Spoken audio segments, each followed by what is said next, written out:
The galaxy was wide and silent, and in that silence sometimes a cry for help was lost and sometimes it reached ears that no one expected it to reach. And far away from the core worlds, there lived the Veari, who were known for music and art and gentle ways, and they had never thought that one day they would be hunted. The Dravak came like fire falling from the sky.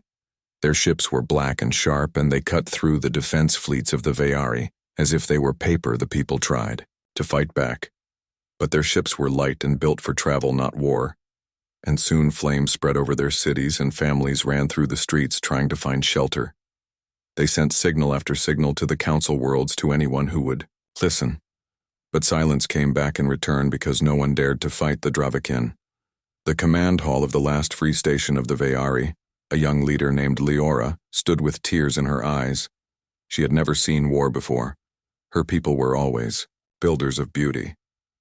But now she watched screens filled with smoke and falling towers. She said to her council, "We must send one last message, one last cry into the dark. Maybe someone will hear even if they are not of our kind. Maybe someone will come." The council was broken. Many believed no one would answer, but Leora pressed the signal herself. A small beacon carrying only the words, "We are dying. We need help, whoever you are.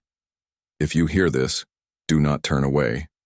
Light years away, a human scout ship moved quietly between systems. Its name was Horizon, and it carried a small crew. They were explorers, not warriors, and their mission was to map uncharted lanes. But when the distress call reached their console, the crew froze. Captain Daniel was a man with calm eyes and steady voice. He listened to the broken signal again and again. The words were faint but full of fear and sadness. He looked at his crew and said, "This is real. Someone is crying out." One of his officers. Mark leaned back in his chair and said, "Captain, we know who rules that space. It is the Dravak. If we move closer, we will be walking into fire, and we are not even a warship." Daniel nodded.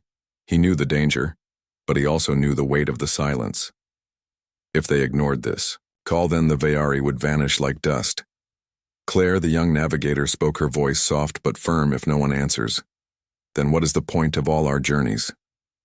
Maybe we found this message because we were meant to find it." The debate stretched.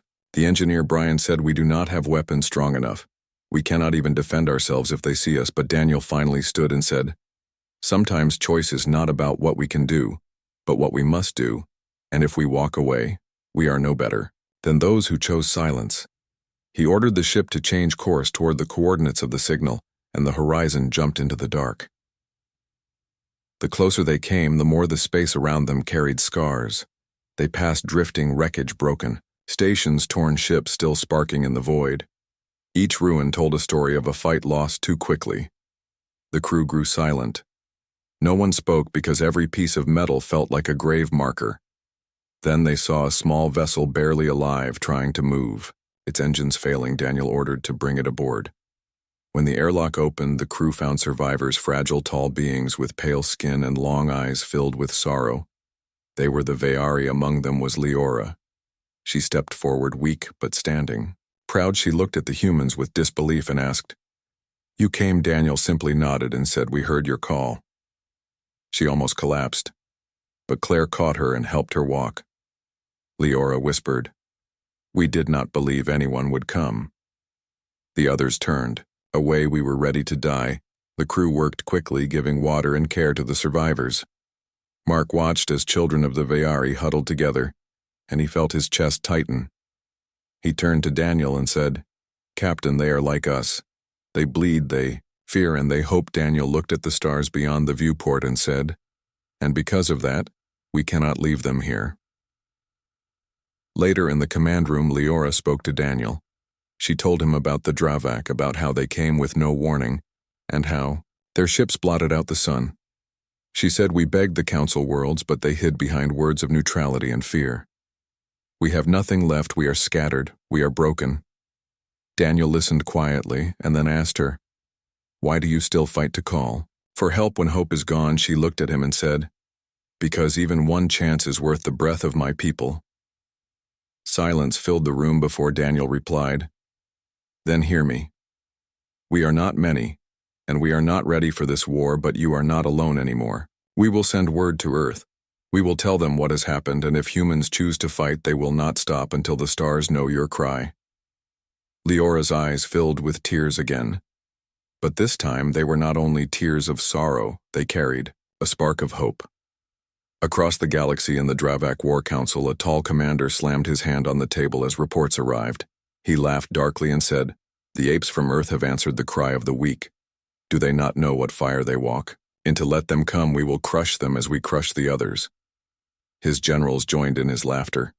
But behind the laughter was a note of unease, for the name of humans was already whispered in shadows. A people from a world of storms and danger. A people who survived what many could not. On the horizon, the crew prepared for the journey ahead. Daniel sent a coded message to Fleet Command on Earth. He wrote the words carefully. Survivors found hostile empire in play, request reinforcement, and decision humanity must choose silence or fury. Then he sat back in his chair as the stars stretched before him. Leora stood beside him, watching the endless dark, and she whispered, "Will they come?" Daniel answered with a steady voice, "They will, and if they do, the Dravak will learn what it means when humans bring fury." The horizon moved slowly through the broken edge of Vayari space, carrying with it the last survivors they had found. The crew worked day and night to help the wounded. The small medbay was crowded, and Claire moved between cots carrying water and simple medicine. The Vayari were weak, but they tried to help each other. Daniel walked among them, seeing their quiet sadness. He had seen war before, but never this kind of hopeless silence. He asked Leora what her people would do if they survived. She looked at him and said, "We do not know. We lost our cities, our songs, our sky, and our faith. The Dravak took more than lives. They took the heart of my people." Daniel placed a hand on her shoulder and said, "Then we will help you find it again." The ship's engines hummed as they reached the last safe station of the Vayari, or what was left of it. The docking arms were twisted and most sections burned, but still lights flickered faintly. Daniel ordered the crew to bring supplies. The survivors on board gasped when they saw their home again. Some cried softly. Others simply stared in silence inside the ruined station. A few Vayari soldiers still stood guard, though their weapons were broken and their armor was cracked. They were surprised. When humans stepped out, Daniel greeted them and said, "We heard your cry, we will not leave you." The soldiers bowed their heads not in custom but in exhaustion. News spread quickly among the scattered survivors that strangers had come, strangers from the death world called Earth. The Vayari whispered to each other with both fear and hope. Leora called a council gathering, what was left of her leaders. They sat in a circle among ruined halls, broken glass, and scorched metal. She introduced Daniel to them and told them what he had promised. One elder spoke with a bitter voice and said, "How can humans fight the Dravak when the great council worlds refused, when our allies abandoned us?" Daniel looked him in the eyes and said, "Because we are not them, we do not measure lives against fear." For the first time in many cycles, the Vayari hall echoed not with despair, but with a faint thread of belief. Daniel returned to the horizon and sent a longer message to Earth. This time his words were heavy. He described the ruins, the slaughter, the cruelty of the Dravak. He asked for fleets, he asked for aid. But more than that, he asked for a decision. He wrote, "If we walk away, this will not be the last race to fall to them. If we answer, then let us answer with all that we are." On Earth, the message traveled quickly to command halls and orbiting stations. Admirals and generals sat in dark rooms reading his words. Some argued that humanity was not ready for a war across the stars. Others said silence would make them cowards. The debate raged for hours. But then a final voice spoke, an older admiral who had seen many battles. She said, "Humanity did not climb from a death world to hide behind fear. If we fight until there is nothing left to threaten us." Orders were given. Fleets were summoned, messages sent to every colony, shipyards lit up with activity. Back on the horizon, days passed while waiting. Daniel and his crew worked with the Vayari to repair what they could. Mark shared food with the children who stared wide-eyed at him when he told them stories of Earth, stories of rainstorms and forests and wild animals. They listened as if these were tales of magic. Claire helped rebuild communication towers using human tools, and the Vayari were amazed at her patience and calm. Leora watched the humans with quiet wonder. She had thought her people were alone in the universe with kindness. But here were humans fierce, and yet gentle. One evening as the stars burned outside the viewport, Daniel stood with Leora. She asked him, "Why did you come when it meant death for you?" He took a long breath and said, "Because once we were alone too. Once no one came for us, we learned that survival sometimes means standing up, even when you cannot." When Leora looked at him for a long time and said, "Maybe your fire is what we needed, maybe it will remind us of who we were." The peace did not last long. Sensors screamed one morning as the Dravak fleet appeared at the edge of the system.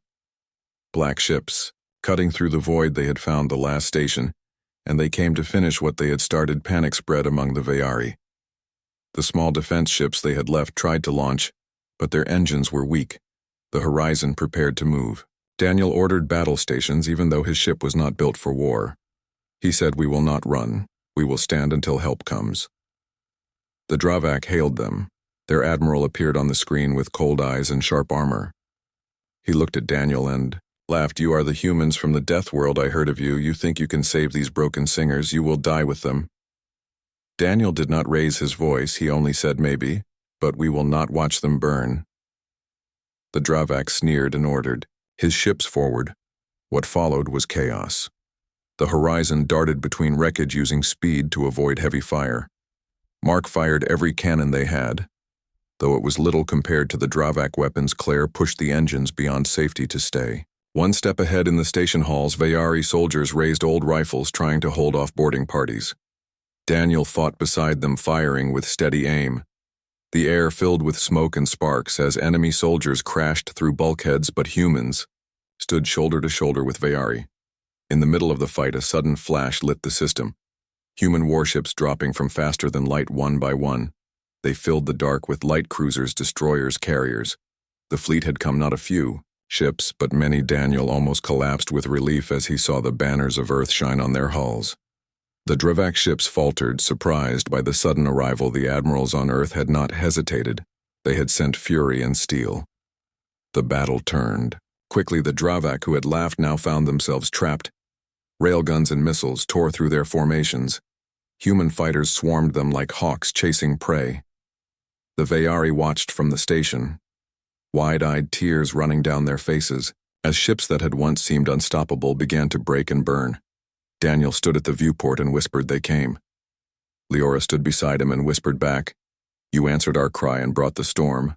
But the war was not over. The Dravak pulled back, leaving wreckage behind, swearing vengeance. The humans had won a battle. Not the war, yet hope was alive where none had been before. The horizon sailed among the fleets, helping the wounded, rescuing more survivors. Daniel knew this was only the beginning. He looked at his crew, at Leora, at the stars ahead, and he said, "This is what it means when humans hear a cry for help. We do not turn away." The human ship kept moving forward in the dark of space, and the alien fleet followed at a distance because they were afraid to come closer, but also too curious to let the human ship go alone.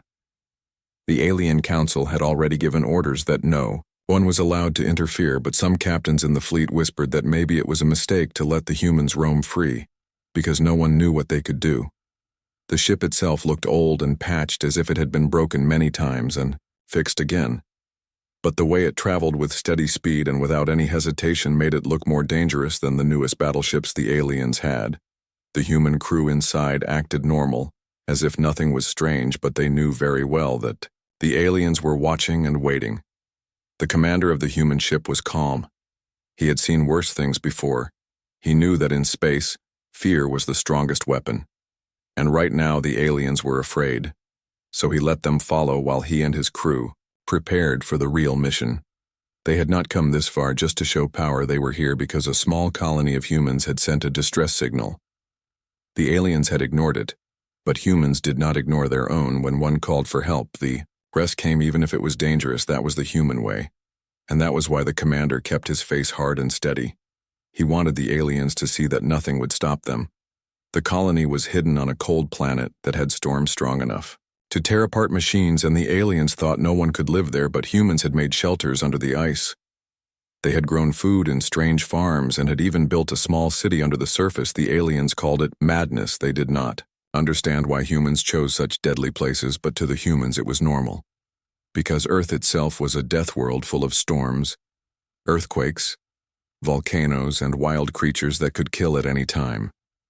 So when they came to other planets, they found them easier, not harder. This truth always shocked the aliens, and the commander knew it would shock them again when they reached the colony. As the ship approached the frozen planet, the alien fleet slowed down. They did not want to risk their ships in the storms, and one captain even sent a message begging the human ship to turn away. But the commander only smiled and gave no answer. His crew entered the atmosphere while the winds howled around them and lightning flashed across the black sky. The alien fleet waited outside, watching the storm swallow the human ship. They expected it to crash. But inside the ship, the humans held steady. They had built their machines strong because they were used to stronger storms on their own world. When they landed under the ice dome of the colony, the people inside ran to greet them. Many had tears in their eyes because they had thought they were forgotten. But now they saw their brothers and sisters had come for them, no matter the danger. The commander looked at them and said only one thing: "You are not alone." And that was enough. The colony leader explained that alien raiders had attacked some outposts and stolen supplies. They had begged the council for help, but the council did nothing. So they had sent a desperate call to Earth, not knowing if anyone would ever answer.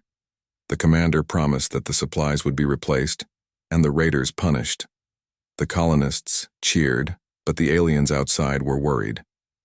From the orbit, the alien captain sent secret reports back to the council, telling them that the humans were gathering strength on the frozen world.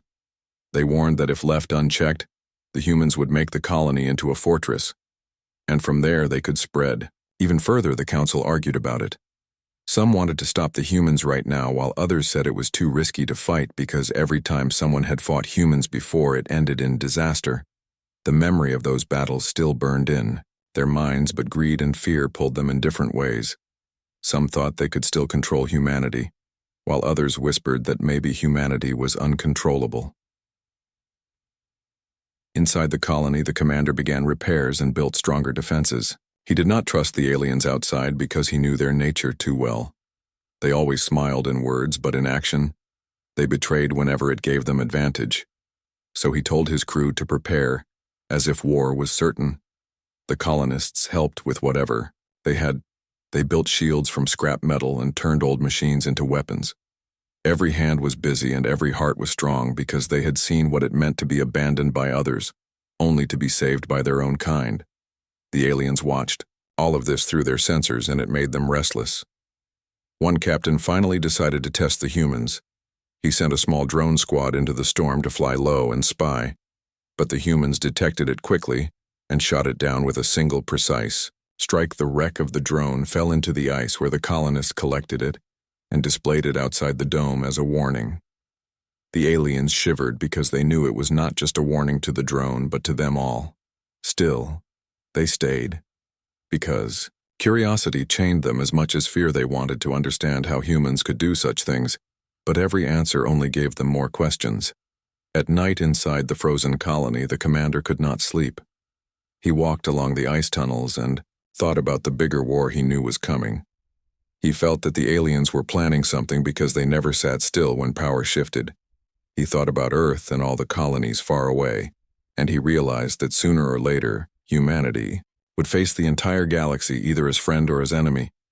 There would be no middle ground because humans were too different, too dangerous, and too determined. He knew that fear could either unite the galaxy against them or force the galaxy to bow. To them, he did not know which one it would be, but he was ready for both. Meanwhile, in the council hall far away, arguments grew hotter. One elder shouted that humans must be destroyed before they grew stronger, while another said that to attack them would be suicide.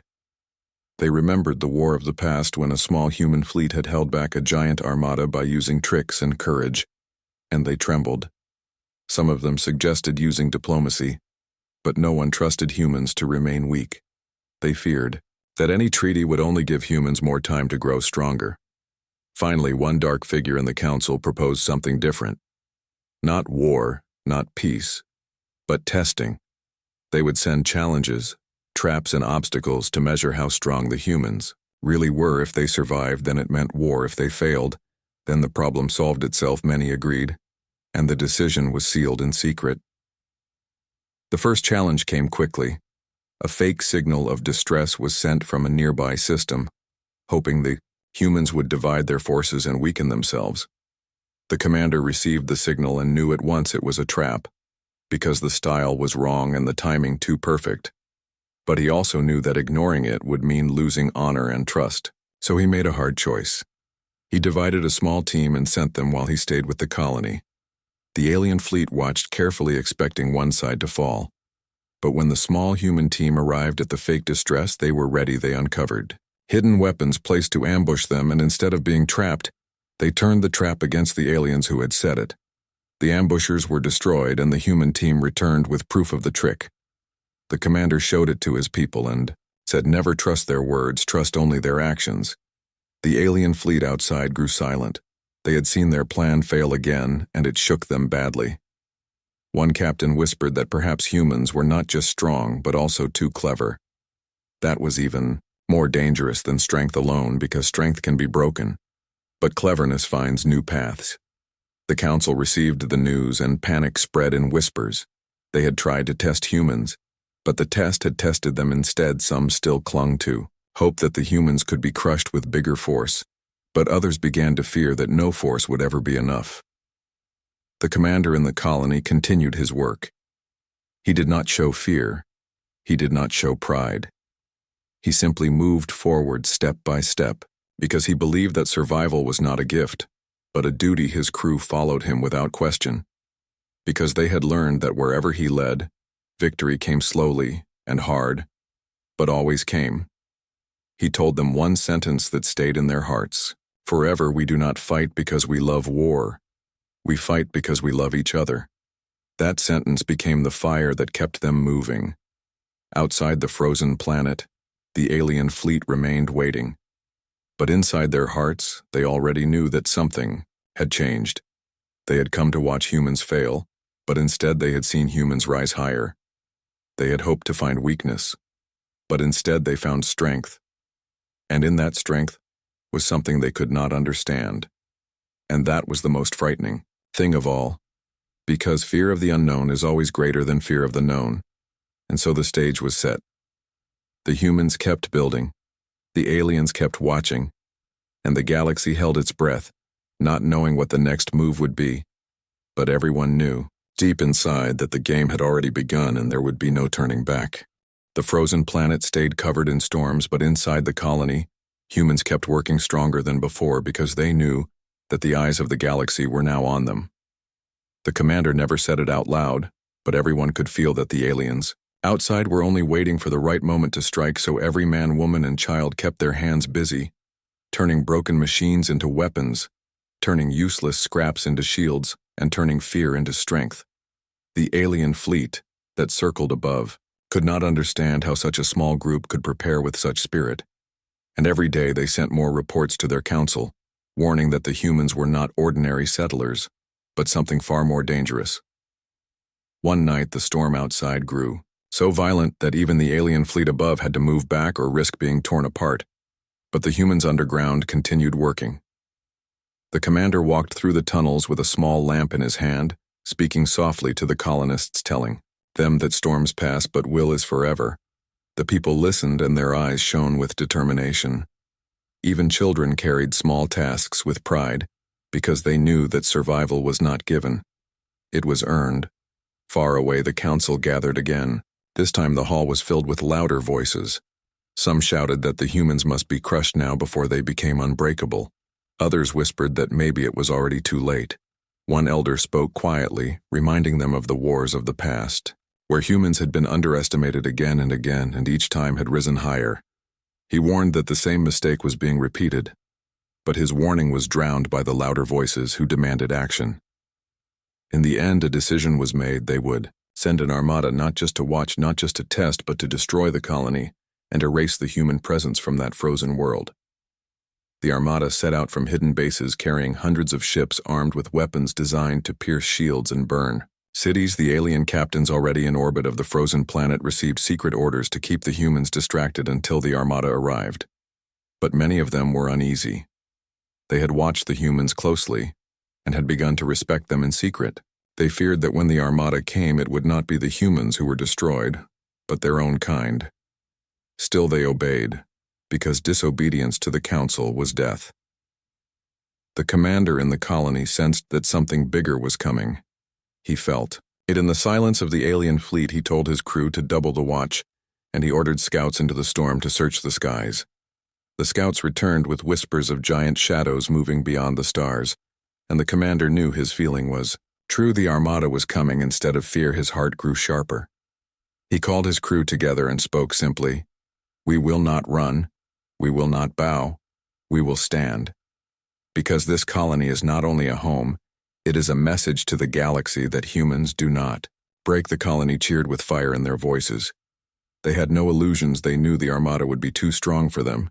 But they also knew that standing together was stronger than living in fear. The engineers worked without rest. They built traps in the ice tunnels. They laid mines in the storm. They created false signals to confuse the enemy, and they taught even the weakest hands to hold a weapon.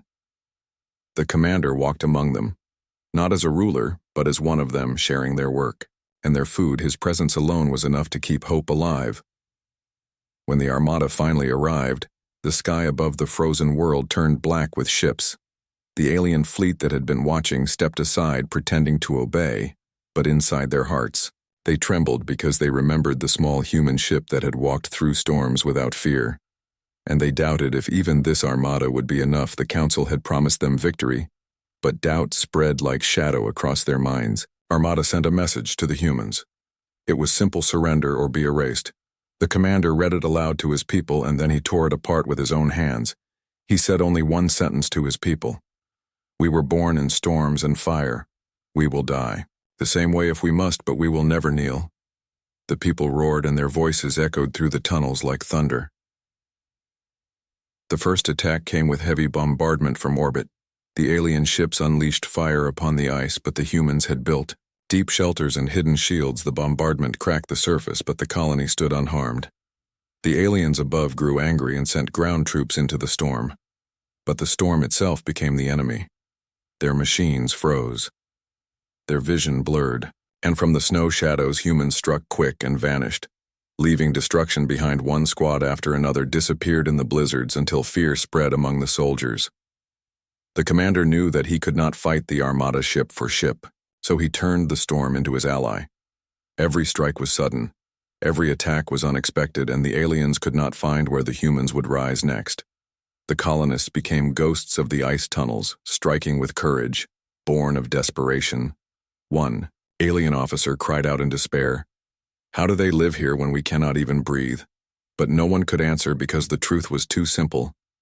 Humans were born on a death world where life itself was war, so this storm was nothing new to them. The battle raged for days. The armada grew frustrated and launched even heavier fire, destroying their own troops in the storm just to break the humans. But the colony still stood. The aliens watching from orbit began to whisper among themselves, saying, "Perhaps the council had made a mistake. Perhaps this was not a battle that could be won." The reports they sent back grew darker, filled with fear rather than hope. The commander gathered his people and told them that the battle was not about victory, but about sending a message. He said, "Every second we stand, every blow we give, every storm we survive tells the galaxy that humans cannot be erased. This is our victory, no matter the end." The people listened, and they fought even harder because they understood that their courage was already shaping the future. On the fourth day of battle, something changed. The alien armada began to pull back, not because the colony had destroyed them, but because they were destroying themselves in the storm. Their ships crashed, their troops froze, and their weapons failed. The commander watched as the dark sky grew lighter with retreating ships. He did not cheer, he only told his crew, "Prepare, they will come again stronger, and we must be ready." But deep inside, he knew that a seed had been planted, the seed of fear in the heart of the galaxy. The council received the news in rage. They had sent an armada to erase a colony, and yet the colony still stood. Worse still, many ships were lost without even touching the enemy. One elder whispered that perhaps humans were not an enemy that could be destroyed by force, but again, his voice was drowned by shouts calling for even greater war. Still the whispers spread in the shadows of the hall, whispers that the galaxy had awakened something it could not control. Back on the frozen planet, the commander walked through the tunnels of the colony. The people greeted him with tired smiles. They had lost many, but they had survived. He told them that their survival was not the end but the beginning. The galaxy would not forget this battle, and neither would humanity. They were no longer just colonists. They were the symbol of human will, and that symbol would shine across the stars, outside in the dark of space. The alien fleet that had once only watched now stayed silent. They looked down at the frozen world with respect and fear mixed in their hearts. They had seen the humans stand against storms and armadas and still remain. They knew that the galaxy would never be the same again, and they whispered among themselves that maybe one day they too would have to choose between bowing to the council or standing with the humans. The choice scared them because deep down they already knew what their hearts wanted, and so the frozen planet became more than a home. It became a story whispered across stars, a story of humans who refused to bow, a story that made enemies tremble and allies hope. And as the storm continued to howl outside, the commander stood at the edge of the ice looking into the black sky, knowing that this was only the beginning, and that the real storm was yet to come. The frozen planet was quiet after the storm of battle, but the silence did not bring peace. The colonists walked among ruins of broken tunnels and burned machines, carrying their wounded and burying their dead. The commander stood with them, helping lift stones, helping carry the fallen, never speaking like a leader above them. But like one of them, his hands were covered in dirt and his face lined with exhaustion, but his eyes never dimmed. He looked at the sky every night, knowing that the retreat of the armada was not the end, only a pause. The people whispered in the tunnels at night about how they had stood against impossible odds, and how the enemy had pulled back. They whispered with pride, but also with fear because they knew the enemy would return stronger. Some whispered about leaving, finding another world to hide, but most of them repeated the commander's words. We are not only colonists anymore, we are a message, and messages cannot run. The children listened and carried these words in their hearts as if they were songs.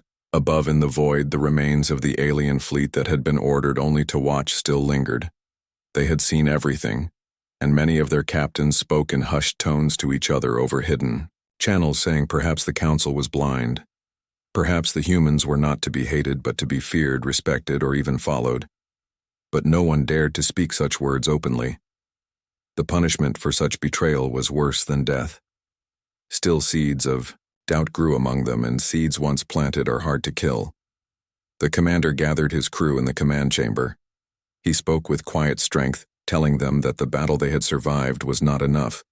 They had to be ready for the next storm, and for the storm after that. He asked every hand to build faster, to train harder, to teach the children how to fight and how to survive. Not because he wanted war, but because he knew war would come. Whether they wanted it or not, his people listened, and they obeyed because he had never lied to them. Far away on Earth, messages from the colony had spread across the networks, pictures of frozen tunnels, human fighters standing beside alien allies, scorched ships falling from the sky. The whole of humanity watched, and the story of the colony touched something deep inside hearts that had long grown cold. People who had never thought of war now volunteered to build ships, to mine metal, to carry supplies. Politicians who had once argued for silence now stood on platforms shouting that humanity must rise to defend its own, and not only its own, but anyone who cried for help. The frozen colony had become more than a settlement. It had become a spark, and sparks can grow into wildfire. The Council of Aliens received these news with fear. They had expected to crush a small colony, and instead they had created a symbol that spread faster than their ships. They shouted at each other, blaming one another.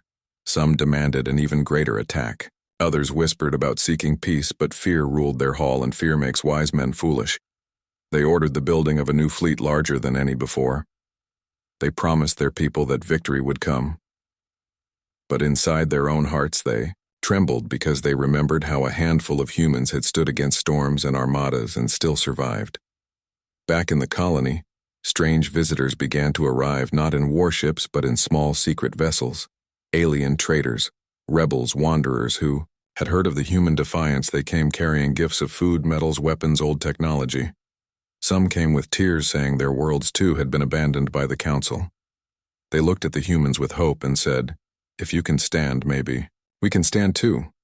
The commander accepted their gifts and their friendship, but he warned them, this path will not be safe if you walk with us. You must be ready to fight with us. And they nodded because they had already made their choice. The colony grew stronger each day. The tunnels widened. The defenses thickened, the soldiers trained harder.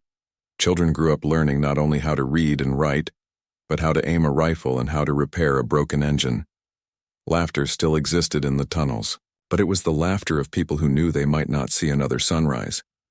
Yet they laughed anyway because hope is strongest when tested. One evening, as the auroras danced across the frozen sky, the commander walked with Leora the Vayari, who had once wept in silence when she believed her people lost. She now walked taller, speaking with fire to the colonists, teaching them songs of her world, telling them that her people had not died, because humans had given them another chance. She looked at the commander and said, "You are not only saving us, you are teaching us to save ourselves." He looked at her and replied, "Maybe one day it will be you who stands for another and brings them hope." The peace they built was fragile, and it did not last long because scouts returned with news that the new fleet of the council was moving faster than anyone expected. Not months away, but weeks, perhaps even days. The commander gathered his people once more, telling them the truth, that the storm was coming sooner than they thought, but this time they were not alone. Small ships from allies began to gather above the frozen planet, rebels and wanderers who had chosen to fight beside humans. Their numbers were not great, but their courage burned bright. When the enemy fleet finally arrived, the sky filled again with black ships larger and heavier than before. They outnumbered the defenders by countless numbers. Their weapons glowed with power. Never seen before, the council had thrown everything at this one world, believing that if they destroyed it, the story of human defiance would die forever. The commander stood at the front lines watching the dark horizon of space, and he said one simple sentence: "Let them come. We will teach them again." Battle that followed shook the planet. Fire lit the sky. Missiles screamed through storms, ships clashed above the ice. The colonists fought in tunnels, turning every passage into a trap.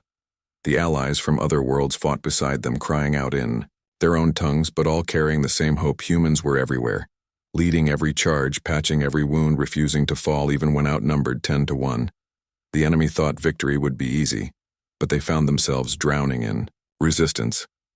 Inside the alien fleet, doubt grew among the younger officers. Some whispered that this was madness to fight against people who refused to die.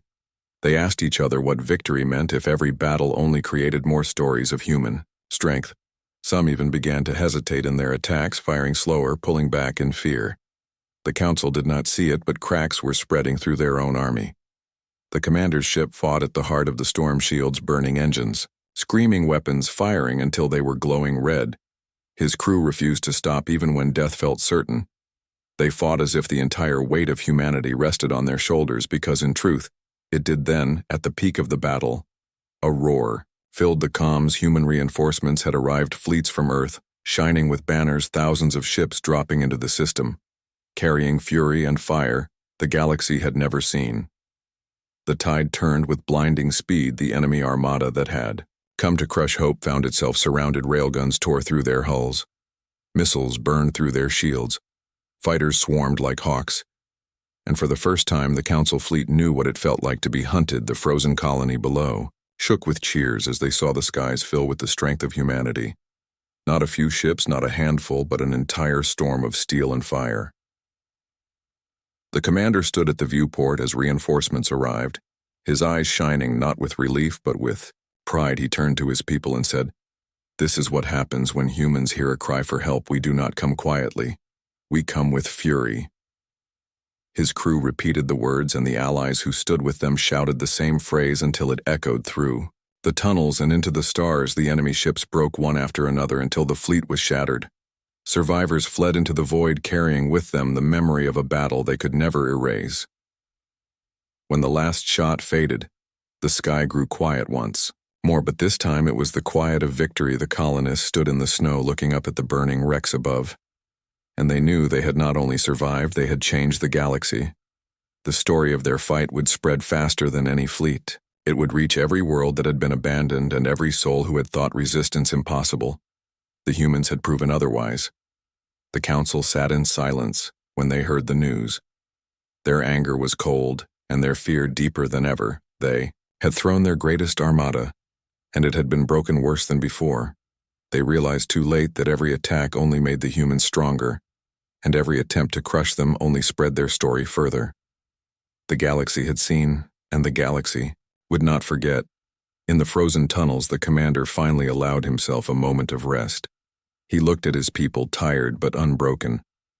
He looked at the allies who had fought beside them, and he said, "This is not the end, but it is the beginning. From this day forward, no one will cry alone without answer. No one will be left to burn in silence. Humanity has spoken, and the galaxy has heard." His words were met with silence at first, then with cheers so loud they shook the walls until even the ice above seemed to tremble.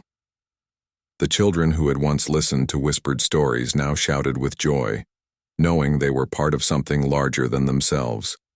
The Vayari sang their old songs again, mixing them with new words about humans and storms and hope. The colony had become more than a settlement, more than a message. It had become a legend, and legends once born never die. The commander stood alone at the edge of the frozen plain, looking at the sky where stars burned sharp and cold. He knew battles still waited ahead. Enemies still planned revenge storms, still gathered beyond the horizon. But he also knew that humanity had found its place not as conquerors, not as rulers, but as protectors who answered when others cried and who brought not silence but fury. His breath rose in the cold air, and he whispered to himself, "Let them come again. We are ready." The next morning, the camp was silent and the air was heavy, as if everyone was holding their breath, waiting for what was about to come, because the Death Worlder had spoken the night before, and his words were not empty promises. They were warnings, and also a call to action, and even those who doubted him now looked at him differently, with fear and respect mixed in their eyes, because they had realized that he was not only a man who survived impossible odds, he was a man who could change the course of everything around him just by his choices. And now the choice he was making was to stand against the storm that was rising in the galaxy, and the aliens around him felt the weight of it pressing down on their hearts. He stood near the edge of the cliff again, his eyes looking far into the horizon and his body still and calm like a statue, but inside him there was fire. And his thoughts were sharp like blades, because he knew the next move would decide not only his life, but also the lives of all those who had come to trust him and follow him. And when he turned back to face the group, his voice was steady and strong, and every ear leaned closer to catch every word, because they all knew that whatever he said would shape what came next. "We cannot hide forever," he said, and his voice carried across the rocks and into the valley. "We cannot beg for mercy from those who see us as weak. We must stand and show them that we are not prey. We are hunters too, and if they come for us, they will regret it, because we will not kneel and we will not break." The aliens looked at each other, some afraid, some inspired, and then slowly, one by one, they nodded their strange heads, because even though they were not humans, they felt something inside them stir when he spoke, as if his fire could pass from his chest into theirs. The younger alien who had once questioned him stepped forward and asked, "But how can we fight them? They are many, and we are few, and their ships are endless." The Death Worlder looked at him, and a small smile touched his lips, and he said, "Numbers do not win wars. Hearts do, courage does, and the will to keep moving when all hope seems lost. They will have ships and weapons, but we have something they do not. We have the will to survive, and we will use it." The words spread like a spark catching dry grass, and the mood shifted from fear to determination, though some still trembled inside, but none wanted to show weakness before him. And soon the camp was alive with preparation. They began to gather what they had. They began to sharpen blades and charge energy packs and repair broken armor plates, and the Death Worlder moved among them, teaching them, showing them faster ways to prepare, making their tools deadly in new ways, because his mind was a forge of ideas, and every moment he gave them something new to make them stronger. As night fell, the stars came out and the fire burned in the middle of the camp, and around it they sat listening to him as he told them stories of his world, stories of storms that ripped apart cities, stories of predators that hunted even in the darkness, stories of humans who built again even after everything was destroyed. And though his stories were harsh, they gave the aliens strength, because they realized that if humans could live through such things, then maybe they too could stand against what was coming. But far away in the void, the enemy was already moving their ships like shadows, sliding through the dark, reaching closer. With every hour and in the halls of their command, their voices were sharp and cruel as they spoke about the Death Worlder with hatred. Because word of him had spread faster than fire in dry grass. They called him dangerous. They called him a plague. And they decided he had to be erased before his defiance spread too far, because the galaxy was watching. And if one human could inspire such courage, then what would happen if more rose? The enemy fleet was vast, its engines humming like thunder in the distance, and when they arrived, the sky above the valley turned black with metal, as ship after ship descended and lights burned in the clouds like false stars, and the ground shook with the weight of their presence, and in the camp below every heart tightened with fear. But the Death Worlder stood calm, and his hand rested on the strange weapon he had reforged from scraps and alien tech, and his voice rang out above the fear. Stand your ground, do not run, do not beg. Fight with everything you have, and they will know that we are not weak. The first strike came from the sky as beams of energy tore through the air. But the Death Worlder had planned for it. He had moved his people into the caves and trenches, and when the beams hit the empty ground, the enemy thought they had won already. But from the shadows, the Death Worlder and his fighters rose and struck back with traps that lit the night with fire and shrapnel, and ships that came too close were torn from the sky by weapons they never expected, because the Death Worlder had turned every weakness into a strength and every piece of scrap into a blade. The battle was chaos, the air filled with screams and smoke and light. But through it all, the Death Worlder moved like a storm, his every step leaving destruction behind him.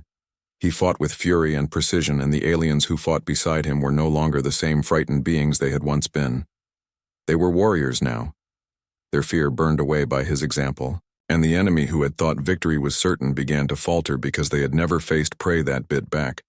So hard hours passed, and the ground was covered with fire and ash, and still the Death Worlder fought. His body bruised, his blood spilled, but his will unbroken, and in the command ship above, the enemy leader watched in disbelief as reports came in of heavy losses and broken ranks, and he realized that this single human was tearing apart an army meant to crush whole worlds, and for the first time in his life, fear touched him, because he understood that if one human could do this, then humanity as a whole was a force beyond imagination. As dawn came, the battle slowed, the enemy retreating, their ships lifting back into the sky, leaving wreckage and silence behind, and in the valley, the survivors stood weak and bloodied but alive. And they looked at the Death Worlder with eyes full of awe, because he had done what no one thought possible. He had stood against the storm and not only survived but driven it back. And though his body swayed with exhaustion, his eyes still burned with fire, because he knew this was not the end. It was only the beginning. The galaxy would hear of this battle. They would hear of the human who would not kneel, and they would whisper his name in fear and hope alike. And even as he stood among the ruins, he knew the path ahead was long and full of darkness, but he also knew he was ready, and those who followed him were ready too, because together they had proven that Death Worlders were not just survivors, they were the storm that could not be stopped.